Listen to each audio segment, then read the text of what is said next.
ನಾಡಿನಾದ್ಯಂತ ವೈಕುಂಠ ಏಕಾದಶಿಯ ಸಡಗರ ಸಂಭ್ರಮ ತಿರುಪತಿ ಬೆಂಗಳೂರು ಎಲ್ಲ ಹೇಗಾಯಿತು ಅಂತಕ್ಕಂಥದ್ದನ್ನು ವಿವರವಾಗಿ ನಾನು ನಿಮಗೆ ಮಾಹಿತಿ ಕೊಡ್ತಾ ಹೋದೆ.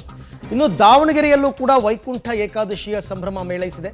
ಶ್ರೀನಿವಾಸನ ದರ್ಶನಕ್ಕೆ ಸಾವಿರಾರು ಭಕ್ತರು ಬಂದಿದ್ದಾರೆ, ಸರತಿ ಸಾಲಲ್ಲಿ ನಿಂತಿದ್ದಾರೆ. ಮುಂಜಾನೆಯಿಂದಲೇ ದರ್ಶನಕ್ಕೆ ಕ್ಯೂ ನಿಂತಿದ್ದಾರೆ ಭಕ್ತಾದಿಗಳು ಅಂತ ಮಾಹಿತಿ ಬರ್ತಾ ಇದೆ. ಸೊ ದಾವಣಗೆರೆಯ MCC B ಬ್ಲಾಕ್ನಲ್ಲಿದೆ ವೆಂಕಟೇಶ್ವರನ ದೇವಸ್ಥಾನ.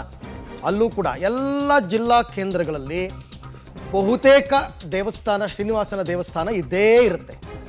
ಹಾಗಾಗಿ ಎಲ್ಲ ಕಡೆಯಲ್ಲೂ ಭಕ್ತಾದಿಗಳು ಇವತ್ತು ದೇವರ ದರ್ಶನಕ್ಕೆ ಬಂದಿರ್ತಾರೆ. ನೀವು ನೋಡ್ತಾ ಇದ್ದೀರಾ, ದಾವಣಗೆರೆಯ ವೈಕುಂಠ ಏಕಾದಶಿಯ ಪ್ರಯುಕ್ತ ದಾವಣಗೆರೆಯ ದೇವಸ್ಥಾನದ ಪೂಜೆಯನ್ನು ತಾವೀಗ ಗಮನಿಸ್ತಾ ಇದ್ದೀರಾ. ಹೂವಿನಿಂದ ಅದ್ಭುತವಾದ ಅಲಂಕಾರವನ್ನು ಮಾಡಿದ್ದಾರೆ ದೇವರಿಗೆ. ಇವತ್ತು ವಿಶೇಷವಾಗಿ ದೊಡ್ಡ ಪ್ರಮಾಣದ ಭಕ್ತಾದಿಗಳು ಬರ್ತಾರೆ ಅಂತ ಗೊತ್ತು. ನೋಡಿ, ಕ್ಯೂ ಕೂಡ ನೋಡ್ತಾ ಇದ್ದೀರಾ ದಾವಣಗೆರೆಯಲ್ಲಿ.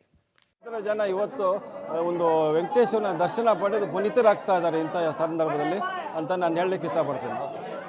ವೈಕುಂಠ ಏಕಾದಶಿ ಎಂದು ತಿಮ್ಮಪ್ಪನ ದರ್ಶನ ಮಾಡಿದ್ರೆ ಒಳಿತಾಗುತ್ತೆ ಅಂತ. ಕಲ್ಯಾಣಾದ್ಭುತ ಗಾತ್ರಾಯ ಕಾಮಿಕಾರ್ಥ ಪದಾಯನೆ ಶ್ರೀಮದ್ ವೆಂಕಟನಾಥಾಯ ಶ್ರೀನಿವಾಸಾಯ ಮಂಗಳಂ. ಸೊ ವೆಂಕಟೇಶ್ವರ, ಲಕ್ಷ್ಮೀ ವೆಂಕಟೇಶ್ವರ ದೇವಸ್ಥಾನ ಇರೋದು ಇದು ನಮ್ಮ ದಾವಣಗೆರೆ MCC B ಬ್ಲಾಕಿನಲ್ಲಿ. ಇಲ್ಲಿ ಧನುರ್ಮಾಸದಲ್ಲಿ 1 ತಿಂಗಳ ಪೂಜೆ ನಡೆಯುತ್ತೆ. ಇಲ್ಲಿ ಪ್ರತಿದಿನ ಬೆಳಗ್ಗೆ 5:00ವರೆಗೆ ಮಹಾಮಂಗಳಾರತಿ ಆಗೋದ್ರಿಂದ ನಾವು ಪ್ರತಿಯೊಬ್ಬರು ಮಹಿಳೆಯರು ಈ ಒಂದು ದೇವಸ್ಥಾನಕ್ಕೆ ಬಂದು ನಾವು ಇಲ್ಲಿ ಪೂಜೆ ನಡೆಸ್ತೀವಿ. ಇವತ್ತು ವಿಶೇಷ ಏನಂದ್ರೆ 1 ಗಂಟೆಗೆ ಜನ ಕ್ಯೂ ಅಲ್ಲಿ ಇದ್ದಾರೆ.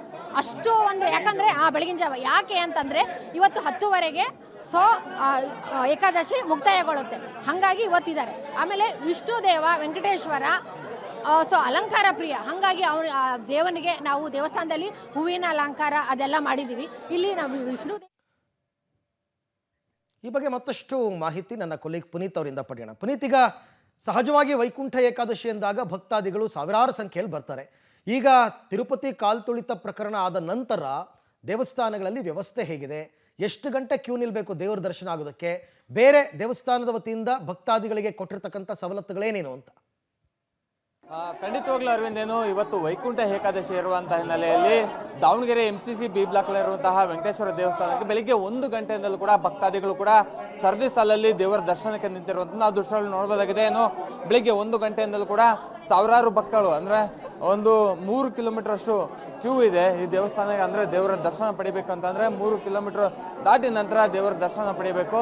ಹಿನ್ನೆಲೆಯಲ್ಲಿ ಬರುವಂತಹ ಭಕ್ತಾದಿಗಳಿಗೆ ಎಲ್ಲ ರೀತಿಯಾದ ವ್ಯವಸ್ಥೆ ಕೂಡ ಈಗಾಗಲೇ ಮಾಡಿರುವಂಥದ್ದು.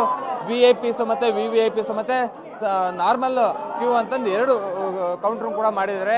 ಇದರಿಂದಾಗಿ ಭಕ್ತಾದಿಗಳು ಕೂಡ ಸಾಕಷ್ಟು ಹೆಚ್ಚಿನ ಸಂಖ್ಯೆಯಲ್ಲಿ ಬರುವಂತಹ ಹಿನ್ನೆಲೆಯಲ್ಲಿ ಪೊಲೀಸ್ ಅವ್ರಿಗಾಗಿರ್ಬೋದು ಮತ್ತು ದೇವಸ್ಥಾನದ ಆಡಳಿತ ಮಂಡಳಿಯವರಿಗೆ ಅವ್ರನ್ನ ನಿಯಂತ್ರಣ ಮಾಡೋದು ಕೂಡ ಒಂದು ಹರಸಾಹಸದ ಕೆಲಸ ಆಗಿರುತ್ತೆ.